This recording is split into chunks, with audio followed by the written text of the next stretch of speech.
Well, let's make a enclosure based coffee table slash footstool slash thing.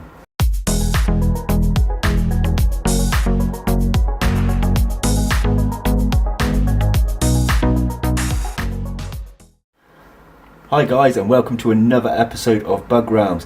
Now this is going to be a 2 or 3 parter, I haven't quite decided yet, where we are going to turn this old tank into some sort of, it's hard to put it, like in the intro I said, coffee table slash footstool type thing.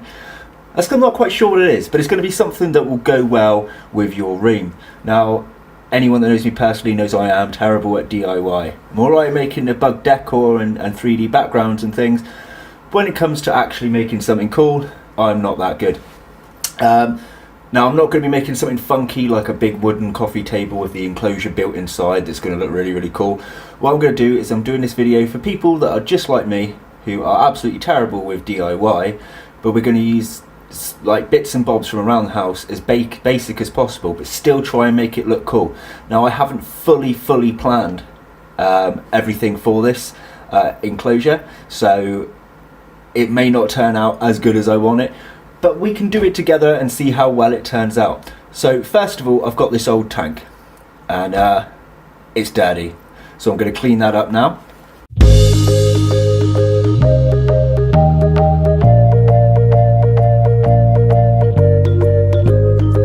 Right guys, tank is nice and clean now.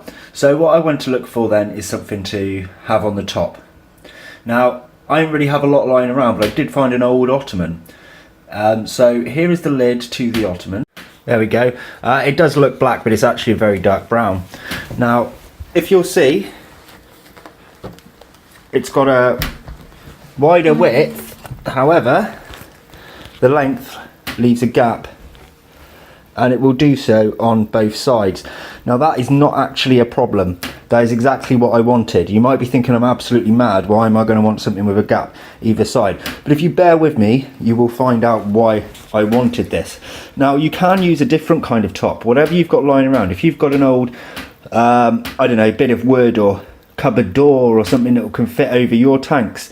I mean, you could do something cool like cut out a hole in the middle so you've got a viewing station from above and things like that. There's so many funky ideas, but that's not what we're going to be doing with this one today. What I do want to happen is, sorry, the quality of this is not very good today.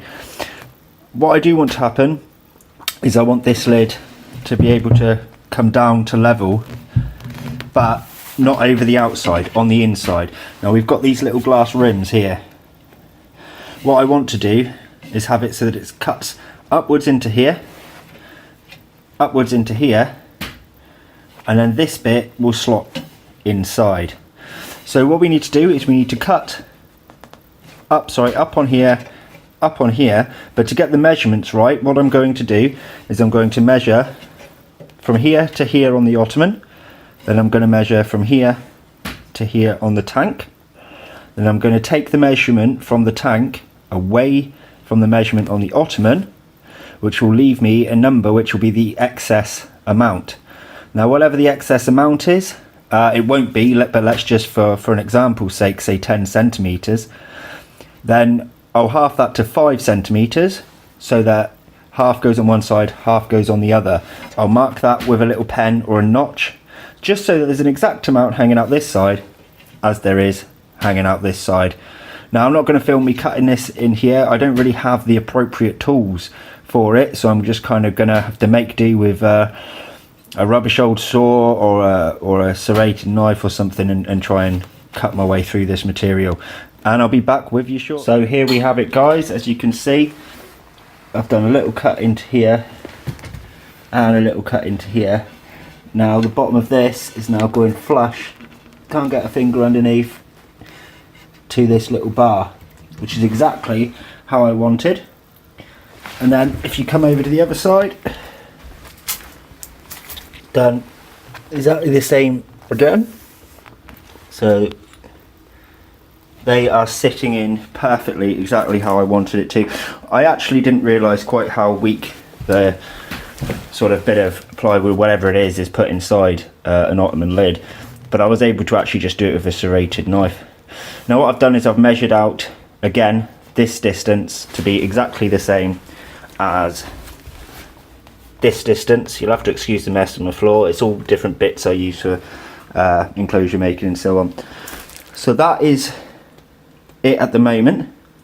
So you can put your cups on here, your plates on here, you can rest your feet up on here, as long as your tank can take the weight. And then if you look down from the side, you can see that now it lowers down. So you've got that edging. It's really nice going along. But don't worry guys, this is nowhere near finished yet. This is just the start bit. Now you might be thinking, okay, so he's got this on here, and it might be ever so slightly at an angle, so bear with me on that. But you might be thinking, alright, so he's got a lid on, he's not going to chop a hole in the middle, so how are they going to breathe? Well, that's what these side bits are for.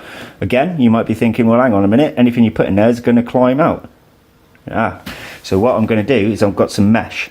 So I'm going to measure out the mesh to go slightly further back into the lid, to come out to here, and then I'm going to stick the mesh around the edges and on here with some hot glue to start with, and then I'm going to go over the edging of the mesh with some brown silicone. So we're going to see how that looks. And also you might be wondering, what about humidity levels? It's going to come up inside of this and rot the wood. Well, I've got an idea for that too. So I'm going to go and shape up my mesh, and I'll see you in a moment while I glue and silicone that in. So what I've done guys is I've cut 2 pieces of mesh here. One to go on the inside here, and one to go on the inside on the other side. Now I've made it longer than where the ottoman top will be, so the ottoman top will come to about here, but it just goes in a little bit further. Now what I'm going to be doing is hot glue gunning all around the edges here, and then we'll finish that off with some silicone after. Now it's going to take a little while to hot glue this in place because it's a little bit bendy, so I'm going to time lapse that for you now.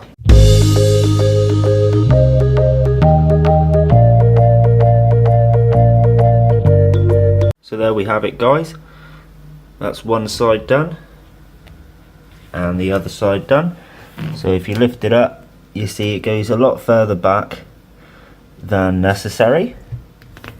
So now what we're going to do, just to strengthen this bond along the side, is we're going to use a bit of brown silicone around the edges here, and then I'll show you what we're going to sort out with the middle. So guys, I have silicone both edges, as you can see here. Now I've done a bit of a messy job of it. I'm not really a perfectionist when it comes to my DIY, as you can tell, but if you did this yourself you could make it a much smoother edge. Now I've skipped the next bit of the middle for the recording because I've noticed my videos, they are a little bit too long and I'm trying to shorten them, but it was a really easy thing, so I'll explain how I did it. So this is now going to stop anything from crawling out. And what it is, this is just a bit of like tarpaulin sheeting from your local sort of pound shop. And what I've done is I've bought strips of Velcro. I've put the strips of Velcro across here. I did use some hot glue underneath because it doesn't attach to the mesh very well, but it does attach to the glass.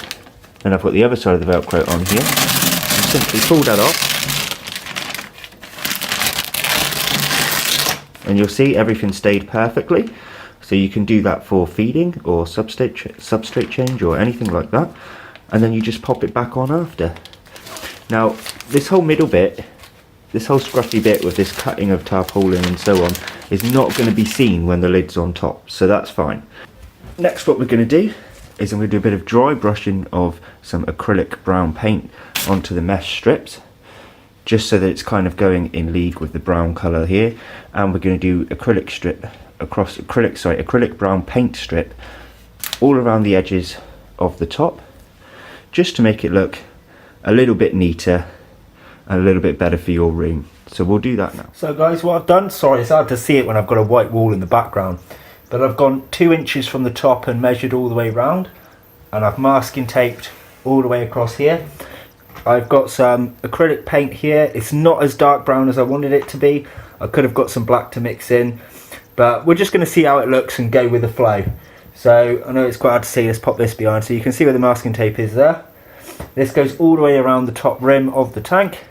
So let's get painting.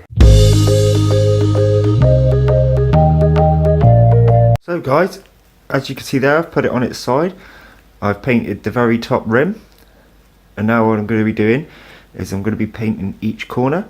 So again, I've masking taped from 2 inches in and also 2 inches in from the top.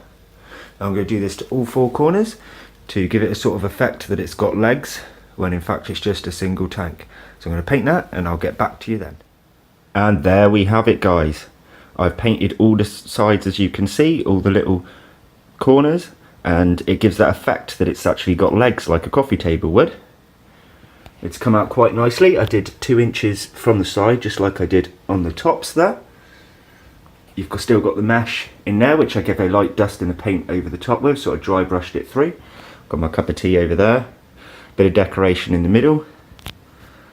So what do you think guys? For something that's really cheap, really simple, I mean you can customize it how you want. Use a different kind of top to it. Maybe do a wooden one if you've got a spare bit of wood lying around. You could always replace where I've done mesh either side. You could put a whole piece of acrylic across the top and do vent holes in the sides. You could cut a piece in the middle. I mean, the possibilities are endless with this, but it's a good excuse for you to have a practical enclosure that can go in a room that maybe you wouldn't have them in. You might keep your inverts in your front room, I don't know, but I don't, and now I've got an excuse to be able to do that. And especially if you're like me and you've got a partner that's not so much into your invertebrates, it's a good excuse to have them in the room with you.